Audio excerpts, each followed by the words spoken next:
In 1971, a single bowl of kids' cereal held more sugar than a chocolate bar, and nobody blinked. Children ate it before school, 5 mornings a week, and their doctors stayed quiet.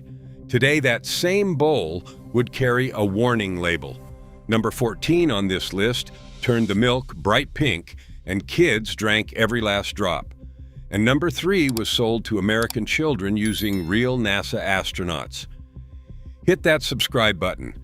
Let's count down 25 breakfast foods from the 1970s that were basically candy, and kids ate them daily. Number 25, frosted cornflakes. Before the health warnings, before the part of this complete breakfast fine print, there was a bowl of cornflakes coated in a hard shell of sugar.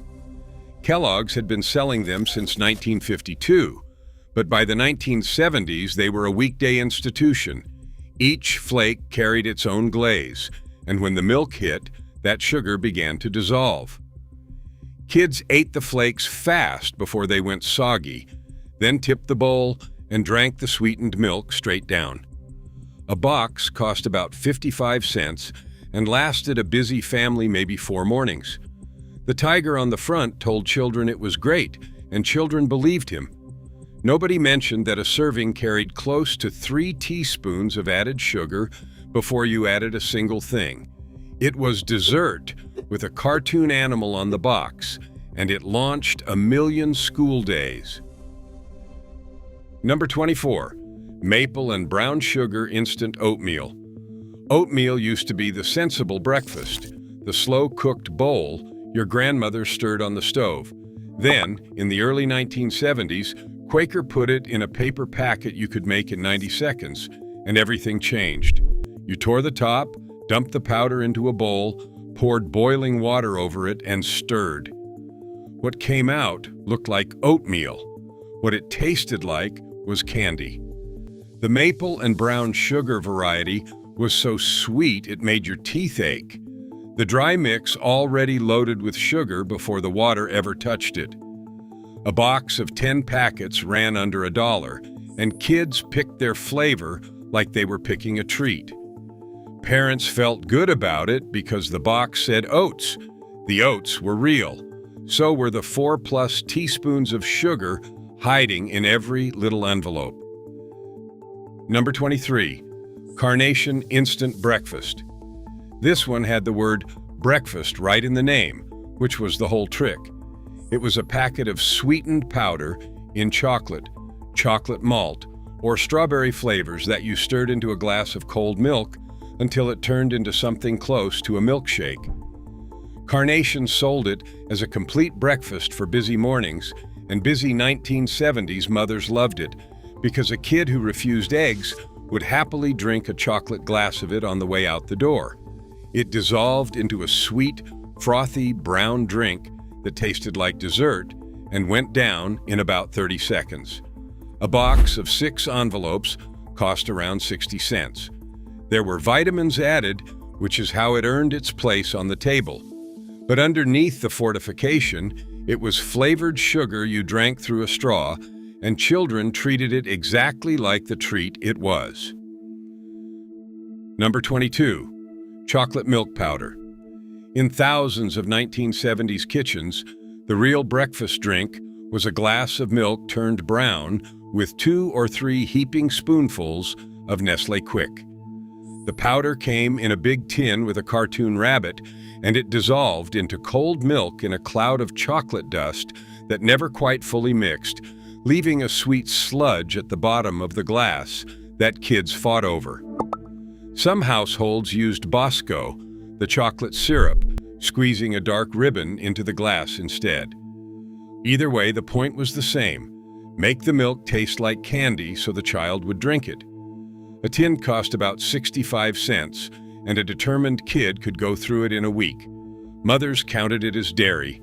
Kids counted it as chocolate. Both were right, and the spoonful of sweet sludge at the bottom told the real story.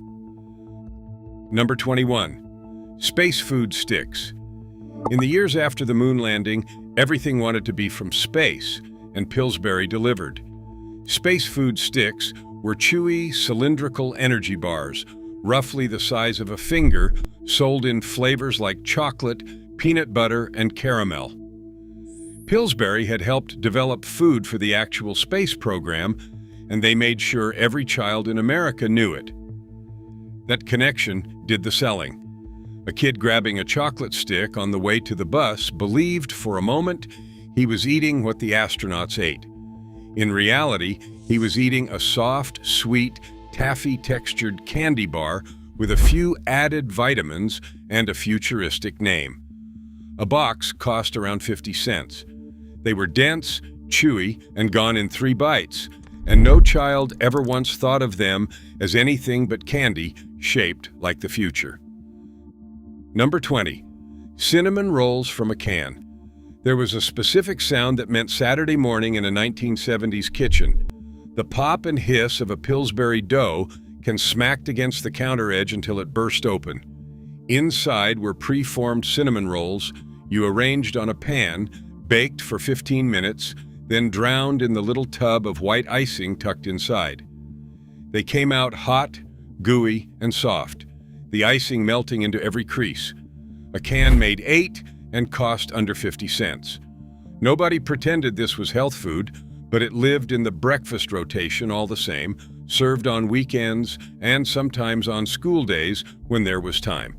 It was, functionally, warm cake with frosting eaten at 7 a.m.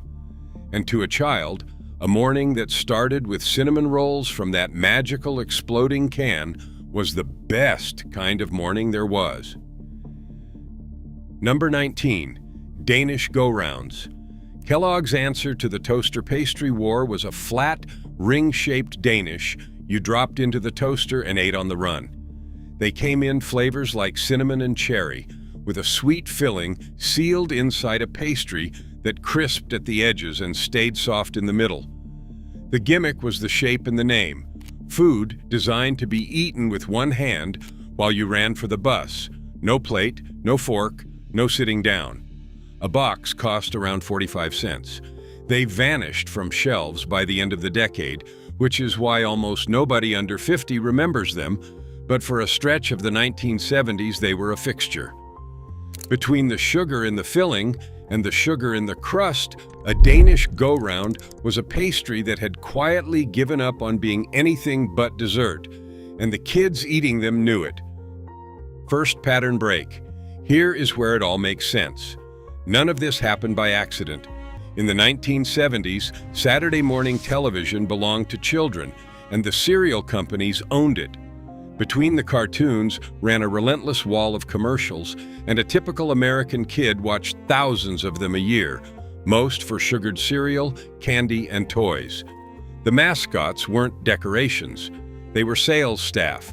A tiger, a rabbit, a captain, a leprechaun, a toucan, each one engineered to be a child's friend, and each one selling sugar. Kids didn't ask for cereal by nutrition. They asked for it by character, chanting names they'd learned from the television and dragging their mothers down the grocery aisle to find them. The breakfast wasn't designed in a test kitchen for health. It was designed in an ad agency for desire. And it worked so well that we're still talking about these boxes 50 years later. Number 18.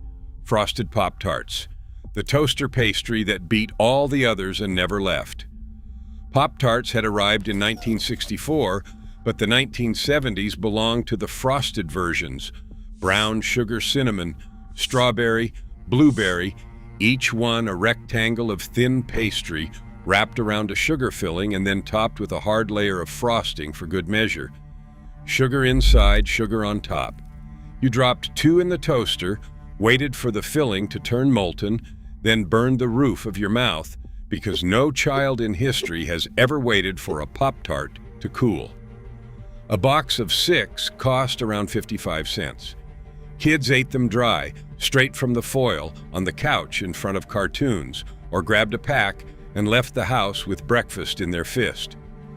It was a frosted cookie you were allowed to eat for breakfast, and everyone silently agreed not to say so. Number 17. Breakfast bars.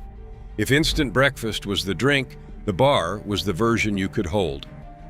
Carnation breakfast bars and their imitators were chewy, chocolate-coated slabs studded with crisped rice, sold with the promise that one bar equaled a balanced morning meal. They were the granola bar's sweeter, softer ancestor, coated in a compound chocolate that melted on your fingers and tasted like a candy bar because it very nearly was one. Working parents loved the pitch, grab a bar, hand it to the kid, done. A box cost a bit under $1. The fortification on the label made the whole thing feel responsible, but if you unwrapped one and set it next to an actual candy bar, you'd struggle to tell which was breakfast and which was dessert. The child eating it in the back seat had no such confusion. He knew exactly what it was. Number 16, chocolate cereal. At some point in the 1970s, cereal makers realized the milk was the best part, so they built cereals designed to turn it into chocolate.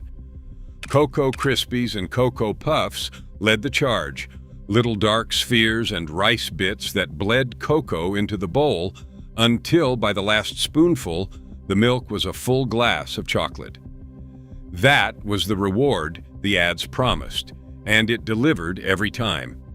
Kids raced through the cereal just to get to the sweet brown milk waiting at the bottom. A box ran about 60 cents. The cereal itself was sweet. The milk afterward was sweeter, and the cartoon on the box worked overtime convincing children they needed it.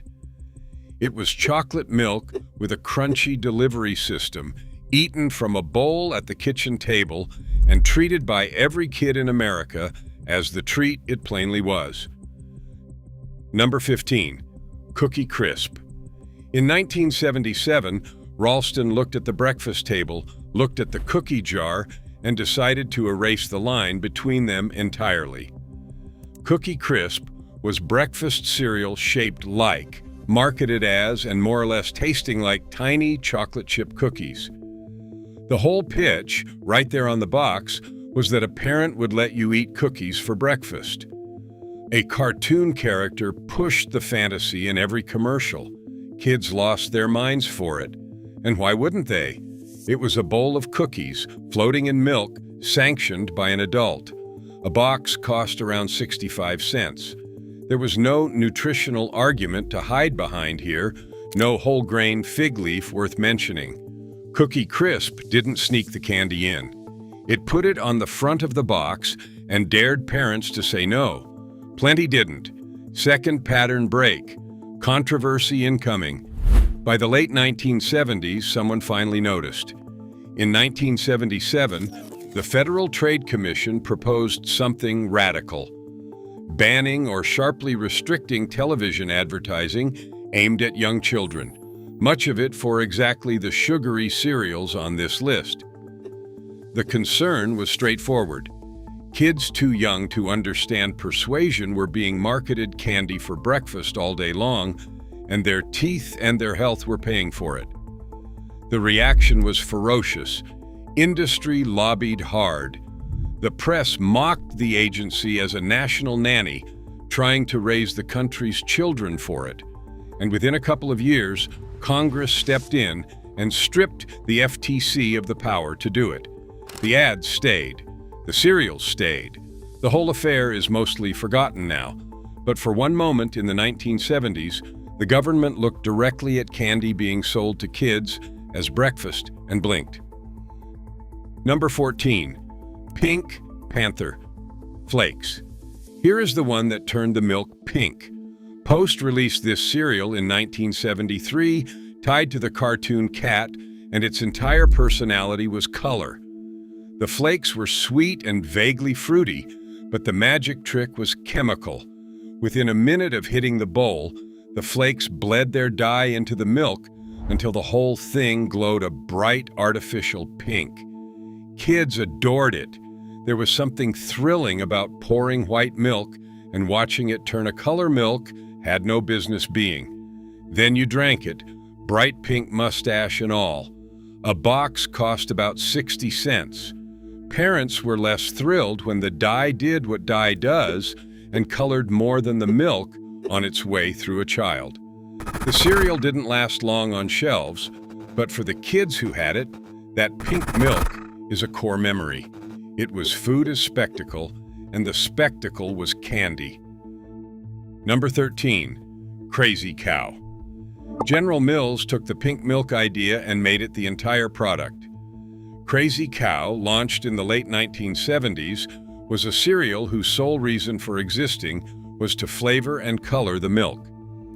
The little pieces were coated in a powder, chocolate or strawberry, that dissolved on contact, so the moment you poured milk, you were essentially making a glass of chocolate or strawberry milk with cereal floating in it. It was chocolate milk and cereal in one box, which is either genius or an admission, depending on how you look at it. Kids didn't overthink it. A box cost around 65 cents. The novelty burned bright and fast, and Crazy Cow was gone within a few years, but it stands as maybe the most honest cereal ever sold, a product that stopped pretending the cereal mattered at all and just sold you the sweet milk directly. Number 12, Cap'n Crunch. By the 1970s, the Cap'n was already a decade into ruling the breakfast table, and he ruled it with sugar. The cereal was little golden nuggets of corn and oat, sweetened and baked so hard they were nearly weaponized, famous then and now for shredding the roof of a child's mouth if you weren't careful. Kids ate it anyway, mouth wounds and all, because it was that good. The base was coated in enough sugar to make each piece taste like a tiny sweet cake. And then came crunch berries, adding actual sugar berry pieces to the mix. A box cost about 60 cents. The genius was that the pieces stayed crunchy in milk far longer than the competition, which kids read as durability and parents never questioned. It scraped up your palate, sweetened your milk, and kept you coming back. A candy this aggressive had no business being breakfast, and yet. Number 11, Quisp. Quaker made two nearly identical sugary cereals in the 1970s and turned them into a rivalry. Quisp had a pink, propeller-headed alien on the box. Its twin, Quake, had a mining man. Same sweet, crunchy corn base, different mascot, and Quaker ran actual campaigns asking kids to vote for their favorite. It was marketing aimed squarely at children, and it worked. Quisp itself was a saucer-shaped, sweetened corn cereal that tasted a lot like the Captain's product, which made sense, since Quaker made both. A box cost around 60 cents. The cereal was fine. The alien was the point. Kids picked a side in the Quisp versus Quake war, the way they picked a favorite superhero, and they ate bowl after sugary bowl to stay loyal. Quake eventually lost and got discontinued. Quisp survived on pure charisma. Underneath the cartoon, it was another bowl of sweetened corn, and children devoured it. Third pattern break. Here is the number nobody put on the front of the box. Many of these cereals were somewhere between a third and more than half sugar by weight. Read that again. You could pour a bowl of certain 1970s cereals and be eating something that, ounce for ounce, was closer to the sugar bowl than to grain. A child having 2 bowls before school, plus the sweetened milk, plus a glass of chocolate milk on the side, could clear well past the sugar in several candy bars before the first bell rang. Dentists of the era watched it happen in real time, filling cavities in kids who ate dessert 3 meals a day and called the morning one breakfast. Nobody was hiding it exactly. The sugar was listed. It's just that no one was reading the side of the box while a cartoon on the front was busy being their friend. Number 10, King Vitamin. Quaker's budget king, literally. King Vitamin was a cheaper sweetened cereal, crunchy little crown-shaped pieces, fronted by a friendly cartoon king with a crooked crown. It cost less than the flashier brands, which is exactly why it lived in a lot of 1970s pantries where money was tight and a big box that stretched across a week mattered more than the mascot. Don't let the vitamin in the name fool you. Yes, it was fortified, and yes, that fortification is how it got sold to parents. But the pieces were sweet. They turned the milk faintly sweet, and kids ate them like any other sugar cereal. A box could be found for around 50 cents, sometimes less on sale. It was the everyman's sugar cereal, the one without a Saturday morning empire behind it, and it fed a lot of kids who watched the same cartoons as everyone else. Number 9. Freakies. Some cereals sold on taste. Freakies sold on a cult. Ralston launched it in the early 1970s, built entirely around 7 little monster characters, the Freakies, who lived in a tree and starred in strange, catchy commercials kids memorized cold. The real draw was the prize. Tiny Freakies figurines buried in the box, which kids dug for with their whole arm, spilling cereal across the counter. The cereal itself was a sweetened, crunchy blend, pleasant and sugary and beside the point. A box cost around 65 cents. Children begged for Freakies not because they were hungry, but because they needed the little monster they didn't have yet. It's one of the purest examples of the era's real strategy. The cereal was the vehicle, the toy and the cartoon were the sale, and the sugar was just what made kids finish the box fast enough to demand another. Number 8. Sugar Smacks. This one barely bothered to hide it. The word sugar was right there in the name for most of the era. Kellogg's puffed wheat cereal was coated in so much sweetener that it has repeatedly ranked among the sugariest cereals ever sold, at points more than half sugar by weight. Let that land. You could pour a bowl that was, by weight, closer to a bowl of sugar than a bowl of grain. The puffs were golden, crunchy, and they turned the milk sweet almost instantly. A frog mascot pushed it hard on Saturday mornings. A box cost about 55 cents. Eventually, the sugar in the name became a public relations problem, and the brand quietly rebranded to Honey Smacks to sound wholesome, though the recipe stayed the party it always was. Kids ate bowl after bowl. It was, no exaggeration, one of the closest things to eating candy for breakfast that a grocery store legally sold. Number 7. Fruit Loops. Bright rings of red, orange, yellow, green, and purple, sold on the promise of fruit and delivering none of it. Fruit Loops didn't taste like distinct fruits. Famously, every color tasted essentially the same sweet, tangy way, but no child cared because the bowl looked like a rainbow and tasted like sugar. The toucan on the box was one of the most recognizable faces in a kid's life. The loops floated in the milk, bled their colors into it, and turned it a murky, sweet gray by the last spoonful. A box cost around 60 cents. The colors were the entire pitch, a breakfast that looked like a toy. Parents bought it because the kids screamed for it, and the kids screamed for it because it was, in every way that mattered to a 7-year-old, candy you were allowed to eat from a bowl with a spoon. It still is. Number 6. Trix. Fruit-flavored, brightly colored, sweetened corn puffs built around one of advertising's most relentless characters, a cartoon rabbit who spent decades being denied a single bowl because the commercials insisted. This was a treat meant for kids and not for him. That was the whole psychology, printed right into the campaign. This cereal is so good, it's basically a reward, and it belongs to children. In the 1970s, the pieces were round and came in a handful of fruity colors, sweet and light and quick to turn the milk sugary. A box cost about 60 cents.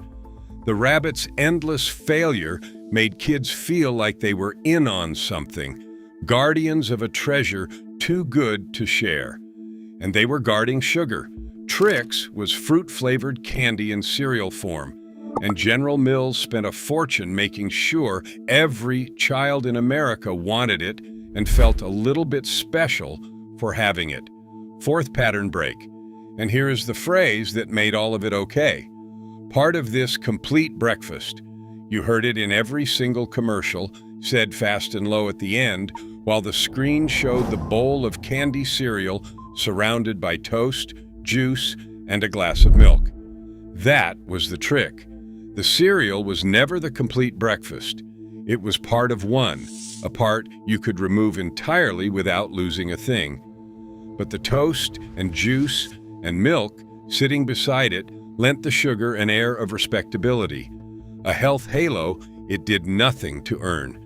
Add a few vitamins to the cereal, photograph it next to real food, mutter the magic phrase, and suddenly a bowl of frosted candy became a responsible way to start a child's day. Parents heard nutrition. Kids heard permission. Everybody got what they came for, and the sugar sailed right through. Number 5. Lucky Charms. Lucky Charms earns its spot near the top because it did something the others didn't. It put actual candy in the box and called it part of breakfast. The marshmallows, the Marbits, in the company's own word, were pastel sugar shapes. Pink hearts, yellow moons, orange stars, green clovers. The oat cereal around them was sweet on its own, but everyone knew the truth. Kids picked the marshmallows out first, eating the candy and leaving the boring bits, or, if they were disciplined, rationing one marshmallow per spoonful. A leprechaun guarded them in every commercial. A box cost around 65 cents. Parents watched their children eat handfuls of colored sugar marshmallows at 7 a.m. and somehow filed it under cereal. It was the only breakfast in America that came with candy pre-mixed in, and the kids knew exactly which part was worth getting up for. Number 4. Super Sugar Crisp. Another cereal that put its sin in its name and dared you to object. Post's sweetened puffed wheat was coated in a hard candy glaze so heavy the pieces almost clicked in the bowl, fronted by a laid-back cartoon bear who could not have cared less about your dental appointment. Like Sugar Smacks, it ranked year after year among the most heavily sweetened cereals on the American shelf. The glaze meant the pieces stayed crunchy and, more importantly, sweet to the last bite. And the leftover milk was practically syrup. A box cost about 60 cents. Over the years, the name got sanded down. Super Sugar Crisp became Super Golden Crisp, as the word sugar slowly turned toxic to marketers. The recipe, of course, stayed sweet. Kids ate it by the bowlful, that mellow bear giving them permission, and every spoonful was, by any honest measure, candy. Number 3. Tang. Here is the one the astronauts sold. Tang was an orange-flavored powdered drink mix. A chemist at General Foods created it in the late 1950s, and it was, chemically, sweetened flavored sugar you stirred into water to make something that resembled orange juice if you squinted. It might have stayed a minor product forever, except NASA carried it on the Gemini and Apollo missions, and General Foods seized on that connection and never let go. Every commercial reminded American children that this was the drink of the men who went to the moon. That was the whole sell, and it was devastatingly effective. Kids demanded Tang because astronauts drank Tang. A jar cost around 70 cents and made quarts of the stuff. Parents served it as the morning juice, feeling scientific about it. It had added vitamin C, which sealed the deal. But strip away the rocket, and it was orange sugar water poured over breakfast because a man in a spacesuit made it cool. Number 2. The Monster Cereals. In 1971, General Mills unleashed Count Chocula and Frankenberry, followed by Boo Berry and others, chocolate and berry-flavored sweetened cereals fronted by friendly cartoon monsters. They were an instant sensation, especially around Halloween, and they turned breakfast into a costume party.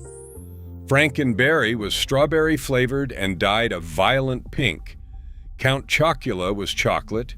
Boo Berry was blueberry and blue. The flavors were sweet, the marshmallows sweeter, and the milk left behind was a dessert in its own right. A box cost around 65 cents. Frankenberry even earned a strange footnote in medical history when its dye passed through children so vividly that a doctor documented alarmed parents mistaking the result for something serious, a real report filed in the early 1970s. That is the level of dye and sugar we're talking about. And kids ate these monsters happily. Every morning they could get away with it, then begged for them all over again each fall. Number 1. Cinnamon Toast. At the very top of the list is the one that didn't come in a box, didn't have a mascot, and never ran a single commercial because it didn't need to. Cinnamon Toast was the homemade candy breakfast, made in every kitchen in America by every kind of family, rich or poor, with 3 ingredients everyone already had. You buttered a slice of white bread, spooned sugar mixed with cinnamon over the top until it was fully coated, and slid it under the broiler until the sugar bubbled and melted into a thin, crackling, caramelized crust. It came out hot and sweet, crunchy on top and soft underneath, and it cost almost nothing. This was the breakfast a mother made when there was no cereal in the house, or as a treat on a cold morning, or just because a child asked. There was no vitamin pretense, no astronaut, no health halo, just butter, cinnamon, and a spoonful of sugar melted onto bread and handed to a kid at the kitchen table. It was the most honest thing on this entire list. Everyone knew exactly what it was. It was dessert, served at breakfast, made by hand, and of all the sweet mornings here, it might be the one people remember most warmly, because somebody who loved them stood at the counter and made it. Here's the challenge. Make one of these this week. The Cinnamon Toast, a bowl of the sugariest cereal you can still find, a glass of chocolate milk you have to eat with a spoon at the bottom. Then tell me in the comments which one you grew up on. I want to know if the monster cereals get more love than the Pop-Tarts, and whether anybody else's milk turned pink. Because these weren't just breakfasts. They were the sweetest part of being a kid in the 1970s, and somehow we ate them every single day.